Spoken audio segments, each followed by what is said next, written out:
దేవుడు నిన్ను అడుగుతున్నాడు, నీ దగ్గర ఏమైనా కలదా అని. ఎందుకు ప్రభువా అంటే, నువ్వు ఇతరులతో పోల్చుకొని డిస్టర్బ్ అవుతున్నావు కదా. ఇతరులకు ఉన్నాయి, నీకు నేను ఇచ్చింది ఉంది, ఏం లేదా నీ దగ్గర? నా దగ్గర ఇది ఉంది ప్రభువా. ఏముంది? శరీరంతో శ్రమ చేయగలుగుతాను ప్రభువా, చాలుదా? నీ దగ్గర ఏమన్నా ఉందా? నీ ప్రార్థన చేయగలుగుతా ప్రభువా, చాలుదా? నీ దగ్గర ఏమైనా ఉందా? ఎదుటి వాళ్ళకి సువార్త చెప్పగలుగుతా ప్రభువా, చాలుదా? నీ దగ్గర ఏమైనా ఉందా? పాడి మయంపరచగలుగుతా ప్రభువా, చాలురా? నీ దగ్గర ఏమైనా ఉందా? ప్రభువా ఇవేమి లేవు కానీ పైసలు ఉన్నాయి ప్రభువా, చాలుదా? సేవ చేసేదానికి నిన్ను వాడుకుంటాను, దీని పనిలో దేవుని నా పనిలో వాడుకుంటాను. నీ దగ్గర ఏమైనా ఉందా? పనితనపు జ్ఞానం ఉంది ప్రభువా, చాలుదా? మోషే ఐగుప్తుకు వెళ్ళి నా ప్రజలను తీసుకొని రావాలి నువ్వు అన్నప్పుడు మోషే ఏమన్నాడండి? ఎలా తీసుకొచ్చేది? చూడు నిర్గమాకాండం, ఎలా తీసుకురమ్మంటావు నాయనా? నిర్గమాకాండం 3వ అధ్యాయం 13వ వచనం చదువుమా.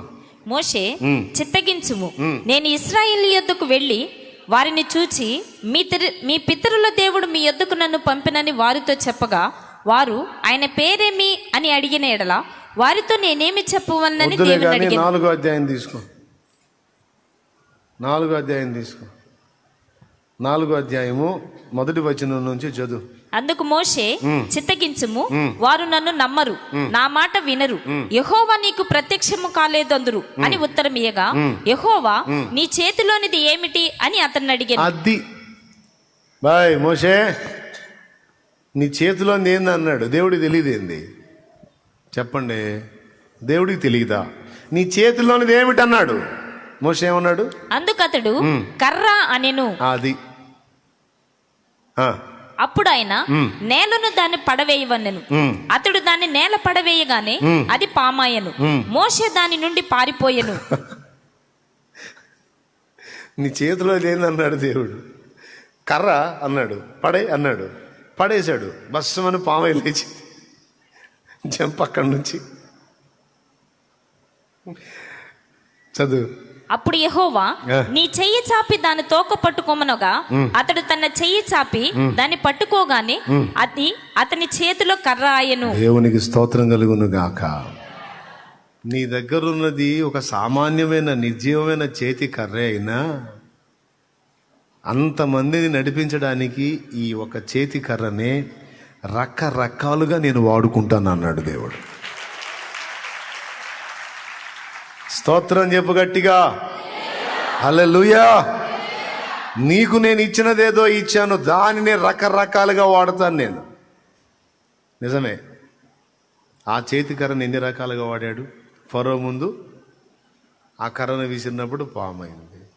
ఏటి నీళ్ళు నా కర్రతో కొట్టినప్పుడు రక్తముగా మారినాయి. ధూళి నా కర్రతో కొట్టినప్పుడు ఫెయిల్ అక్కడి నుంచి వచ్చి ఆ బండ నా కర్రతో కొట్టినప్పుడు నీళ్ళు ఇచ్చింది. పర్వతం ఎక్కి ఆ కర్రను చేతబట్టుకొని దేవునికి ప్రార్థన చేసినప్పుడు అమాలేకుల మీద విజయం వచ్చింది.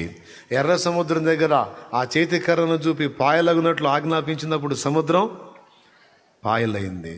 గమనించండి.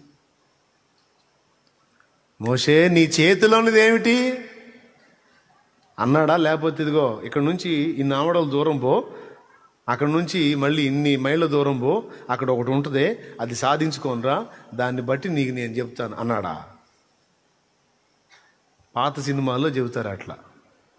ఏడా ఓల్డ్ మూవీస్లో చెబుతారు, మండూక దీవికి పోవాలి నాయన, అక్కడ ఒక సొరంగ మార్గం గుండా ప్రయాణం చేస్తే అక్కడ ఒక దీవి వచ్చింది, అక్కడ ఒక ద్వీపం వచ్చింది, అది ఇది అక్కడ ఉంటుంది నాయన మనకు కావలసిన మణి అని.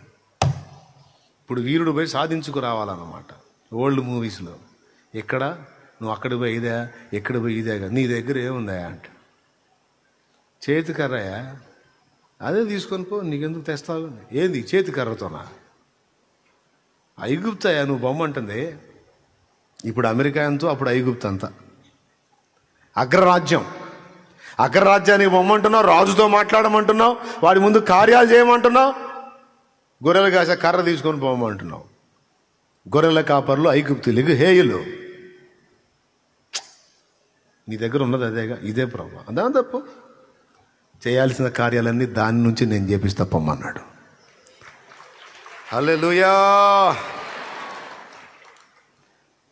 ఇది దయచేసి మీరు టేక్ ఇట్ ఈజీగా తీసుకోవద్దు, సీరియస్గా తీసుకోండి. జీవితానికి సంబంధించి ఉపయోగపడిద్ది ఈ సబ్జెక్టు. జీవితానికి సంబంధించి ఉపయోగపడిద్ది, ఆధ్యాత్మిక జీవితానికి కూడా ఉపయోగపడిద్ది, సేవా జీవితానికి కూడా ఉపయోగపడిద్ది. దేవునికి మహిమ. వెళ్ళాడు, తెచ్చాడా లేదా? తెచ్చాడా లేదా? దేంతో తెచ్చాడు?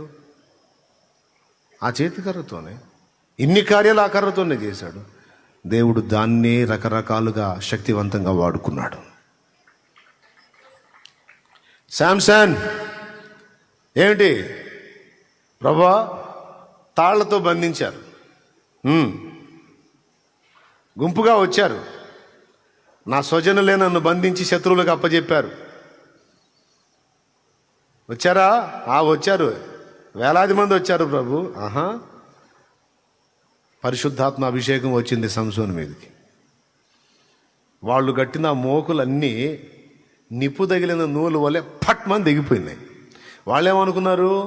సంసోను ఇంత బలవంతుడు కానీ బంధించబడ్డాడు, ఇంకా అయిపోయాళ్ళేరా మన చేతికి చిక్కాడని ఫిలిస్తీన్లు గుంపంతా వచ్చేసారు. బాగా చుట్టుముట్టారు. చుట్టుముట్టనిచ్చి, ఆత్మాభిషిక్తుడు కదా, మనిషి చూడటానికి మామూలుగానే ఉంటాడు, నీలాగా నాలానే ఉంటాడు, హైట్ పెద్ద కరెంట్ ఒక తాడి చెట్టు అంత పొడవు ఏమి ఉండడు, మామూలుగానే ఉంటాడు. మోకులు కట్టేశారు ఫుల్గా, కదలకుండా. బాగా జనాలు చుట్టుముట్టనిచ్చి అది దించి పడేశాడు. ఫ్రీ అయిపోయాడు. ఎప్పుడైతే ఆ మోకులు దించాడో ఇక పరిగెత్తడం మొదలు పెట్టారు. ఇక అటు ఇటు చూశాడు. శాంసన్ ఏం కనపడుతుంది? సచ్చిన గాడిద కనపడుతుంది, తీసుకో దాన్ని దవడ ఎముక. సచ్చిన గాడిద దవడ ఎముక అలా లాగాడు. లాగి ఇక సరవటం మొదలు పెడితే కుప్పలు కుప్పలు పడిపోయారు. 1000 మంది హతులయ్యేది. అంటే ఇప్పుడు మనల్ని కూడా అట్లా సాగుకొట్టమని చెబుతున్నాడు జనాన్ని అని కాదక్కడ. ఆనాడు శాంసన్ భౌతికంగా అనేక మందిని, శత్రువుల్ని హతము చేస్తే, ఈరోజు ఆధ్యాత్మిక యుద్ధ రంగంలో అనేక మంది దుష్టశక్తులను అధిగమించి వేల వేల ఆత్మలని బంధకాల్లోంచి బయటికి తేవాలి. కుప్పలు కుప్పలుగా ఆత్మల్ని సాధించాలి. ఒక మహాగుంపు జనమునైన రాకకై ఆయత్తపరచాలి. ఒక మహాగుంపు జనమును యేసు రాకకై సిద్ధపరచాలి.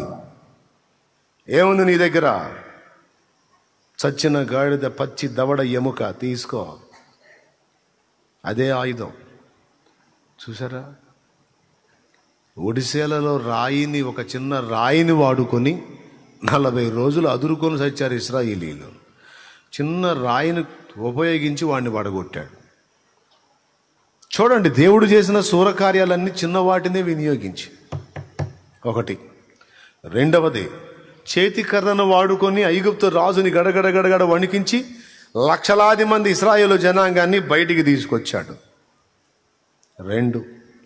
3, పచ్చి గాడిద దవడ ఎముకను వినియోగించి కుప్పలు కుప్పలుగా శత్రువుల్ని హతము చేసేటట్టుగా శాంసన్కి బలం ఇచ్చాడు. 3, ఏమన్నా స్పెషల్ ఆయుధాలు ఏమన్నా తీసుకున్నారా? మిషన్ కానీ ఏమన్నా తీసుకున్నా మొత్తాన్ని కాల్చేయడానికి. గాడిద దవడ ఎముకే, అదేమన్నా ఆయుధం? ఏమన్నా కత్తే? చెప్పు. ఏం లేదు. ఏముంది నీకు అందుబాటులో? ఇది ఉందా? చాలదా? ఫిలిస్తీన్లకి అన్ని కత్తులు కటార్లు అన్నీ ఉన్నాయి, ఆయుధాలు ఉన్నాయి. వాళ్ళ దగ్గర ఆయుధాలు ఉండుండవా? ఉన్నాయి. నాకేం లేదు ప్రభా అని కృంగిపోయాడా? ఏమి లేదేంది రా, ఏదో ఒకటి దొరికింది. నాకు దొరికింది, కొట్టేశాడు. చెప్తున్నా, పోరాడాలి, సాధించాలన్న పట్టు నీ దగ్గర ఉంటే ఏదో ఒక ఆయుధాన్ని నా దేవుడే అందిస్తాడు నీకు. ఏదో ఒకటి అందిపుచ్చుకునే మార్గాన్ని ఆయనే చూపిస్తాడు. ఎవరిని బట్టి నువ్వు కృంగ నిమిత్తం లేదు, ఎవరితోనూ పోల్చుకో నిమిత్తం లేదు. వాళ్ళకి అన్నీ ఉన్నాయి, నాకేమి లేవు అని దిగజారాల్సిన అవసరం లేదు. నీకున్నదే.